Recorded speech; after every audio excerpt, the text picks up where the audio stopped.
up to almost the 40-minute mark. That speaks volumes, and it's unfortunate that Bbyong ended up in that situation where the tank count was kind of slowly rising. He was committed to building, knowing he was behind, building the one thing that countered what Flash currently had. But, of course, looking in the background, Flash is restarting his mech production, and Bbyong suddenly realizes it as this giant tank line just rolls across the north side of the map. It's like, oh, well, I guess that's me done. Well, our next map here going to be Frost, and you got to wonder that if Flash doesn't get in early economic damage, if Bbyong doesn't do, such a late third base, is Flash going to be able to win again? Because, as you said, Bbyong, he held on for a long time and traded blow for blow. I think that this series is going to come really close to Totalbiscuit. I would not be surprised if we see a Game 7. I hope so. I really, really hope so. I mean, I love some TBT. I rarely get to see it of this caliber, though. Yeah, that's for sure. Well, I don't know, man. Frost, it's a big map. Will we see mech here? It's definitely a map that we've seen mech on before in multiple matchups. A lot of people did like to mech here for a while against Zerg, at least. Not as much anymore, but this, of course, being TVT, it matters, I think, how badly do they want to open Hellbats, because Hellbats really transition to mech so easily. They certainly do, and a lot of things transition out of mech now. As we said, the Sky Terran transition now is much, much easier because of those combined upgrades. So we might just end up seeing an awful lot more of that. But it's not to say that we won't end up seeing a little bit of classic Marine tank action, always a possibility, going back to the old school kind of builds. Frost is big map, like you said, so will this go for long? It could. It is a best of 7 as well. I do expect to see some really aggressive builds thrown in here, because you don't generally see a best of 7 without at least one of those. No, you have to cheese in a best of 7, absolutely. Maybe even multiple times. So could this, as one of the big maps, be a map that we see a cheese on just to throw each other off? Definitely a possibility. Yeah, I would say so. And here we go, folks. The next map is about to begin. It is Frost. Flash currently leads one game in this best of 7 TBT series. One player will advance to the grand finals for a shot at winning $4,500 as the first place prize, which is a nice little take-home, I think, for a tournament you can play in your pajamas. It's always nice. When I was talking to a couple of the Kesper coaches, I was explaining, look at how this is an awesome opportunity. They don't even have to get dressed for this. When do they ever get to do that? They took that in good humor, which was awesome. But that's a lot of money, and even if they lose, they're still going to the bronze match, where there's actually a significant difference in 3rd and 4th place prize purse. So these guys are wanting to make this happen, and if this is the caliber of play we're going to see for the rest of the series, I'm going to be so happy. Oh, gotta agree with you there. Here we are, ladies and gentlemen. This is Frost, and this is the guy who is currently leading one game in this best of 7 TVT series. To the southeast position in the red trunks, playing Terran, KT Rolster's Flash.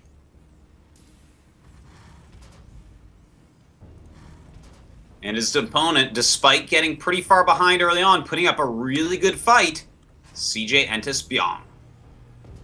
It was a great fight. It really, really was. And I hope it is indicative of what we expect to see from the rest of this series. Well, no crazy proxy nonsense as of yet. They're both putting barracks in their mains, which is a good sign. Indeed it is. Might be saving those crazy proxy games for maybe a...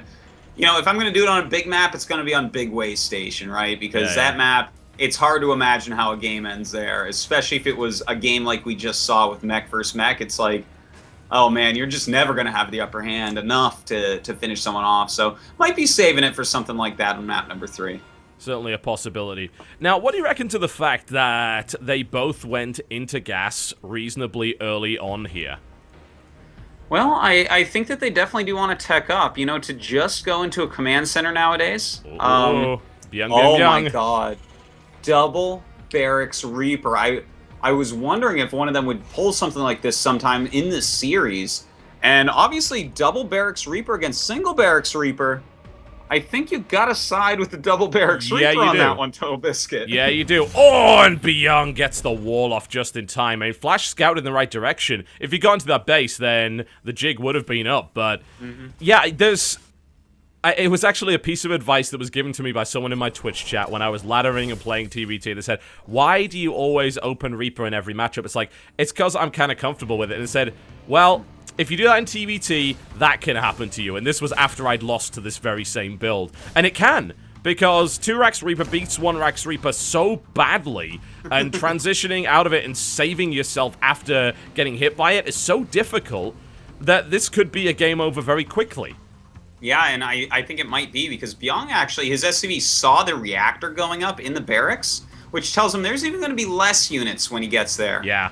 And just one Reaper, when you roll in there with 2-3 Reapers, I mean, that's pretty one-sided. So I definitely see Bbyong getting an advantage at least here.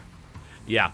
I think once Flash realizes we'd need to see an SCV pull immediately just to try and maybe get us around if possible. It's going to be very hard against a player of Byung's caliber, but you can't just let those Reapers focus on anything. Yeah? There's 3 up right now. There's going to be 5. 2 are about to make their way into the base. A couple of Marines did come out, which is good, and I like the fact that Flash actually has an SCV already off the line to tank some of those shots. That's really important. He doesn't want to lose any of those Marines yet. Flash sees there's now 3, and he realizes, alright, okay, I realize what's happening to me now. I'm gonna have to pull at least a few SCVs here, but he's now got 4 Marines up. He's swapping around, he's gonna go for double Hellion here, so actually, Bbyong, he's gonna have 5, but I have a feeling that Flash may have actually held this off. Well, you know what? When those 2 Hellions pop out, he's going to be feeling just absolutely great because those are going to do such a great job. And then with the 4 Marines as well, you're right, he's done a great job. If his Reaper was out in the map or something, he would have been in trouble, but he's been defending perfectly. Yeah, and now the focus fire is coming in, but the Hellions are now out, so Bbyong can still kind of fight if he controls well, but this is no... Oh, the shots! And what are we going to say? Oh, Flash obliterates every Reaper. Oh, my God. Man. That was so painful. Bbyong almost pulled some beautiful micro, but instead botched it. And now look at the supply. Flash is up by 10. What? He's got map control. His command center's faster.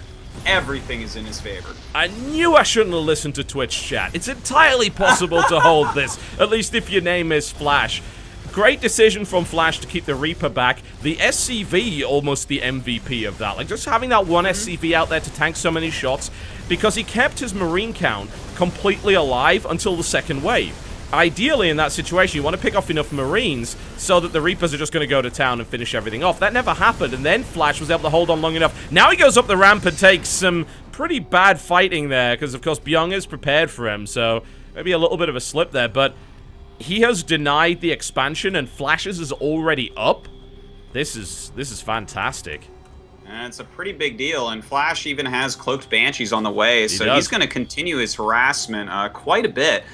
You know, I am really impressed with how well Flash did there. Yeah, that was cool. A great defense. The fact that he was smart enough to keep his Reaper at home, to pull the SCV before anything came. He's like, no, something's coming. You want to hurt me. I'm not going to let it happen. It goes to show his decision-making process and how powerful that is. Yeah, his decision-making there was just absolutely top-notch, no doubt about that. And Bbyong is now in a difficult spot. Certainly not a spot that is unwinnable, but the fact of the matter is he's not mining from his natural and his opponent is. His opponent has a tech advantage. Cloak is about to be done. Bbyong actually landing a Viking here, which is a really cool decision because it allows him to get a little bit more firepower in. He comes down, but they line up so badly, and Flash roasts him. Wow, killing all those Marines. Ooh, the Widowmine shot does nice. A good job, but still, this Cloaked Banshee now coming in with no Marine support. 2 Vikings, it's pretty hard to kill a Banshee with that, to be honest. You're going to have to use multiple scans. Yeah, he almost got it down. I mean, he got the best shots he could have with that, I feel. And that has driven the Banshee away, so it didn't do too much damage. The Widowmine shot was fantastic. It hurt a lot. It was 2 Hellions down, another one very badly injured.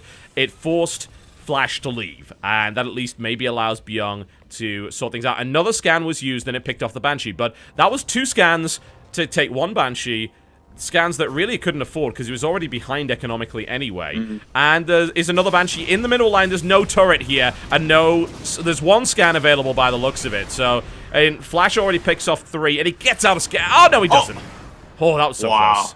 Very close there. Luckily for Bbyong, having 3 Vikings was just barely able to do it. That was an important Banshee kill right there. But Flash, you still have to give him a lead here. He's taking his third base as Bbyong is taking his natural, and that's never a good sign in a mirror matchup. No, it's not a good sign in any matchup in a mirror, much less so. And Bbyong is holding on as best he can here, certainly. He realizes he's going to need defense at the front because Flash is going to continue with this. Flash is going to... He actually started Blue Flame Hellion, then cancelled it and went straight to Armory there. Looks like he may be wanting to go into Hellbats once again. He does have a vastly superior Hellion count here. Yes. We'll see if he actually moves in for a hit. You know, I don't think he's going to break him or anything. There's plenty of Hellions, a Widowmine, and 3 Vikings that he can land. So, looks like Flash, for now, just going to settle for a light contain. Yeah, certainly. And he realizes the mine is there. Bbyong was kind of trying to bait him on by just extending out just a little bit and saying, hey, look, you know, you've got more Hellions than me. Come on. You know, it'll be fine. But Flash is too savvy for that. So he's going to hold there for the time being. And then, of course, once the armory is done, he can actually turn those on into Hellbats. Now, I don't know if he would just charge the front with them. If he turned those into Hellbats and charged the front against a Widowmine on high ground, a bunker, and a bunch of Hellions, and he beat it, I think we'd have to really look at the Hellbat again. It's like, yeah. I mean, they're pretty magical, but they aren't quite that good. So, no.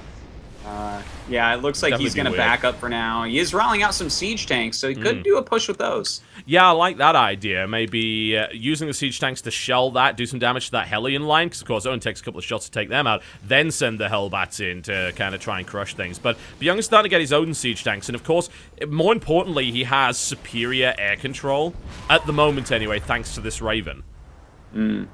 Well, that is a very important aspect indeed. That means that he can keep spotting on, so siege tanks can't just push in and kill him. It means, of course, he can stop any Hellbat drops from getting in, as easily at least.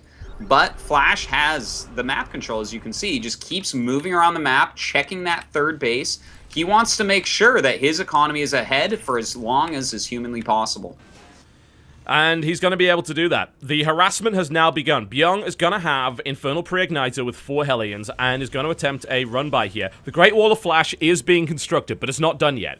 And that will not prevent those Hellions from getting in. Third base is vulnerable here, although Flash is also posturing at the front, and he's actually starting to pull back across the map here, but I have a feeling this harass from Bbyong could be very effective.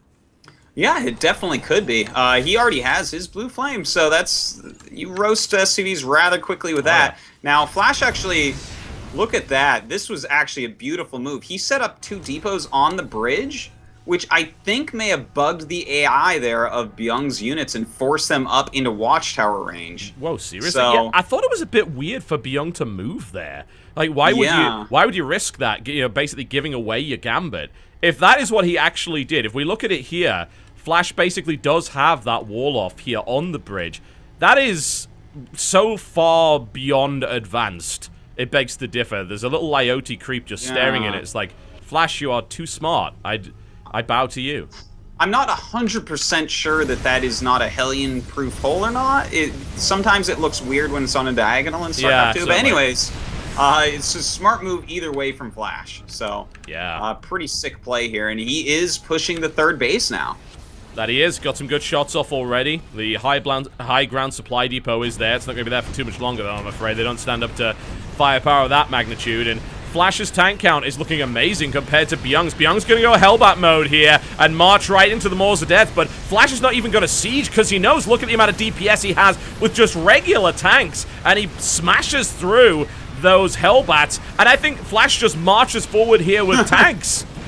Oh man, he is just putting on a clinic of how to play mech right now, pushing forward. SCV's coming up against Blue Flame Hellbats. No! Oh, the roasting! It happens. Admittedly, Flash took a lot of economic damage behind this, but Bbyong has taken more. And this tank march continues. He says, you know what? Tanks without siege are pretty good too, especially if you're going to go pretty Hellbat heavy, so let's play.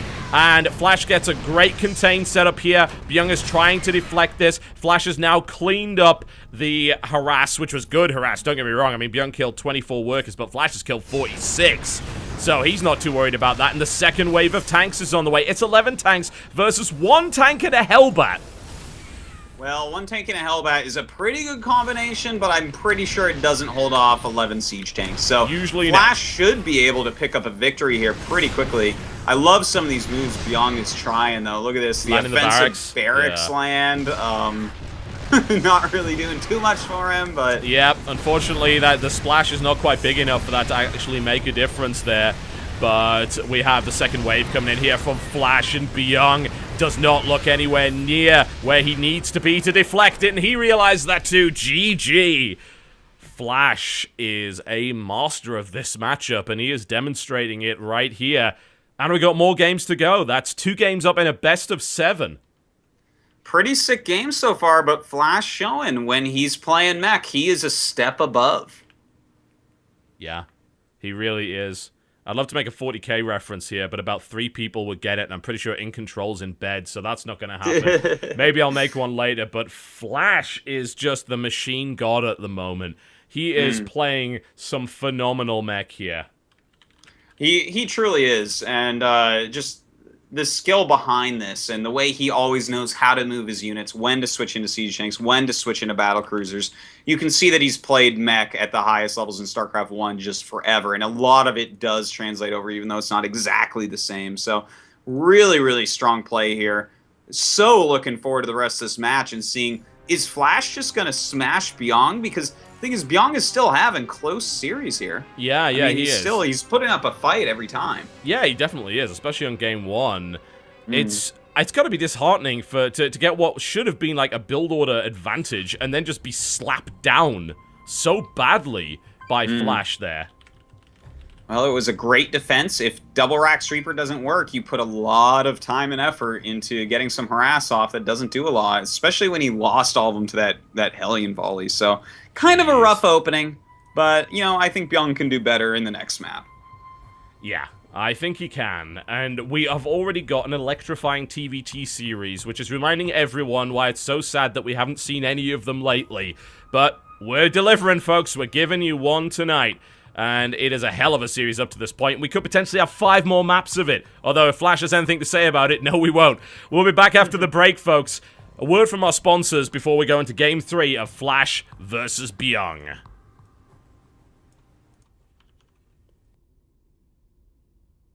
Hi, my name's John Bain, and it's my pleasure to thank Sandisk for bringing us top-notch StarCraft 2 entertainment at the Sandisk SHOUTcraft Invitational. When I'm not casting StarCraft 2, it's my job to critique PC games, and to do that, I need the best hardware. One of the best upgrades that you can get for your PC gaming experience is a solid-state drive, so I'd like to encourage you to check out the Sandisk Extreme Pro SSD. It's engineered for super-fast read and write speeds and consistent high performance 24/7. What does that mean for your games? Faster load times, faster boot times, faster install times. Less downtime, more game time. Plus, they're easy to install, run cool, and are both virtually silent and energy efficient. If you're worried about reliability, no need. Sandisk backs it all up with a 10-year warranty. Game without limits when you step up to the consistent high performance of Sandisk Extreme Pro.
Ladies and gentlemen, welcome back to one of the best TVTs you have ever seen in your life. My name is Totalbiscuit, joined by Artosis.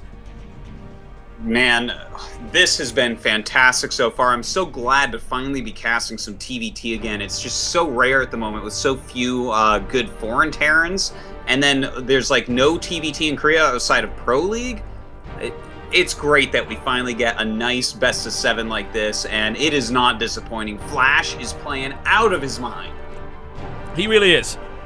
And we're hyping him a lot. But Bbyong is, at least in game 1, was keeping pace in a real way. And TVT is usually a game about small advantages and small leads that eventually grow. You don't usually see TVTs end quickly. And, oh wow, Flash is definitely ready to go. I don't even know what he's saying right now. He's spamming words. Here we go. Okay. Go, GLGL. Sassed art. Well, it was certainly art, Flash. I'll give you credit for that. That was a masterclass. Gotta say. You are so funny, sassed art. I wonder what he was trying to type there quickly. I'm not sure. I have no idea. Like, I've got to say, of all the players in this tournament, the one thing Flash is not very good at is his English. Like, he has been, I think, the one player where we have deliberately done all of the videos and everything in Korean, because he just almost seems shy with his English skills, really. Well, when you practice that much in StarCraft, you don't have a lot of time left over to learn a second language. No, you do not. And no one is going to argue that Flash's language right now is StarCraft 2, and he is a master of it. However, an opponent stands in his way, and he's certainly not out yet. We have more maps to go. It's the best of 7. Anything can happen, as we have seen so many times in StarCraft 2's history. To the northeast position in the orange trunks playing Terran. Down 2 games. CJ enters Bbyong. And in the bottom left of Waystation, in these close spawns, it is none other than KT Rolster Flash. Oh, yeah.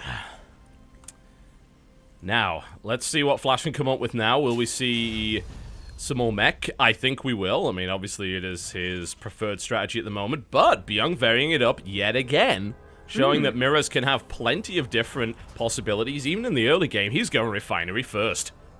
That's right. It looks like he's going to be doing a very fast factory here. Wouldn't be surprised if he goes for something like a quick cloaked Banshee, especially in these close spots. Why not do a very aggressive tech-based build here? I think it's a great choice. And Flash is not going tech-based at all. He may decide to grab the double gas on 15. That's a possibility. But outside of that, and we could even see... Oh, there we go. He's at least grabbing a gas. I was going to say, he's not surely not going gasless, surely. But no, he is grabbing a gas. He's just grabbing one later. Yeah, a little bit more normal, I guess, quote-unquote, from Flash here. But, you know, I like the gas first builds personally. I really like to see what that early tech can get done. Because if you get any sort of SCVs kills off of it, it makes up for your slower command center.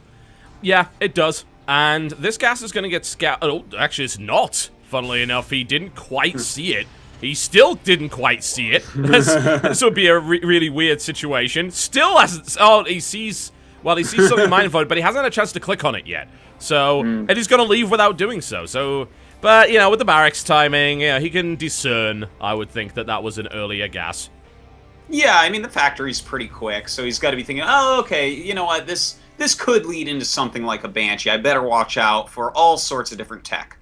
Yeah, I think so. And if Flash has proven anything, it's that build order wins don't exist against him, apparently, in the best of 7 series. That double Reaper, which should have done so much, was shut down so hard by a build that shouldn't have been able to do so, that if I was Flash right now, I'd be feeling confident against anything that can be thrown at me. And there's the star pot coming up right here from Bbyong.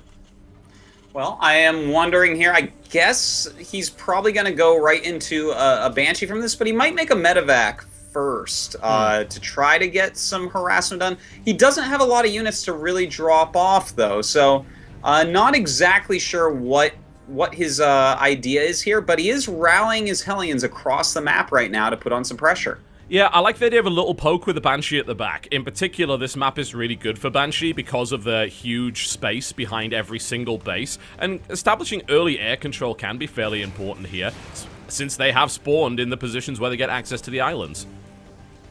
Yeah, that's actually a very good point there. If this game goes long at all, we definitely could see them take those islands. But you know what? Bbyong is putting on a lot of pressure, and he's already killed off quite a few Marines. Yep, unfortunately he doesn't get the shot on that one. If he got that one, then that would have been a really nice trade there. So far, the control from Flash has been pretty good. Trying to line things up. Very small little battles here, micro battles, which are what Flash is absolutely fantastic at. He wants to try and get an SCV there. He's not going to get one. That's going to get shut down. Cloak is coming on, but there is an engineering bay going up, and I think Flash is saying to himself, well, what you just poked me with, that doesn't seem like anything that's too committal. I think that there's got to be a starport behind this, and I certainly didn't see a medevac, so I think there's a Banshee coming in. And you see a Viking coming up behind this for Flash as well, so I think he smelled it. Oh, he knows now. Yeah, this seemed pretty obvious to Flash, and he is countering it just right with a couple missile turrets already coming up. It's nice that Bbyong knocked out all those Marines, though, because it's hard to cover everything with missile turrets. Yes, the Banshee normally can find some way to do some damage. Yeah, it's not like against an Oracle where one in the mineral line's probably going to be fine. Banshee range is pretty good, and they're certainly not as fragile, so you can find ways in, especially if you have a lot of this air area around here that's very much open. It's not like you have to worry about retreating, but this Viking is going to be really annoying, and cloaking isn't done yet, so the Banshee is going to be driven back across the map, at least for a little while, but it will meet up with the second one, so Flash has got to watch out. Well, Bbyong does cloak and move back in over that Viking. We'll see if he can get something done. I think right now he's feeling a bunch of pressure. He needs to try to mess up some SCVs some. Flash isn't greatly ahead in that area, but he's got a lot of tech himself. He does have that extra mule dropping all the time, so his economy is better. Interesting idea here from Bbyong. He's trying to draw the Vikings out of position so that the second Banshee can come in, which has currently gone unscouted, but I think Flash is a bit too savvy for that as well. He goes into range. Bear in mind, the detection range of a missile turret is longer than its actual attack range, and that's causing problems here for Bbyong's Banshee. A scan goes down. That should be a kill. It will be a kill. The other one goes into the other mineral line, gets shot at as well, and has got one kill so far. I mean, up to this point, this harass is not really paid for itself at all. Yeah, really ineffective, to be honest. I mean, I guess it's nice that he's forced some early missile turrets out of Flash, and that I guess Flash had to make some Vikings when he would have preferred to make some attacking units, but it's really not done anything, and Flash is just looking safe and solid as ever. Yeah. Is there still any doubt in anyone's mind about Flash's TBT? There shouldn't be after seeing this series so far. This is proving a lot. And Bbyong, who has been playing very well in Pro League, doesn't quite seem to be on the same level at the moment. And every game he's playing against Flash, he seems to slip further and further behind. Not just in terms of maps, but in terms of his capability to keep up. Indeed, he does. Now, Bbyong is moving out across the map, and he is choosing Marine Tank going up against the mech of Flash. I'm pretty sure Flash is going to go mech. It's not 100% committed yet, but he has a lot of Hellions right now. But Hellions against Siege Tank Marine can be difficult. Yeah, they certainly can, because you want to try and get the best angle you possibly can on those Marines and take them out. If you don't get the angle, it ends up actually being terrible. You'd think, oh, Hellions versus Marines, that's easy. But not if the Marines are lined up nicely, and not if the tanks are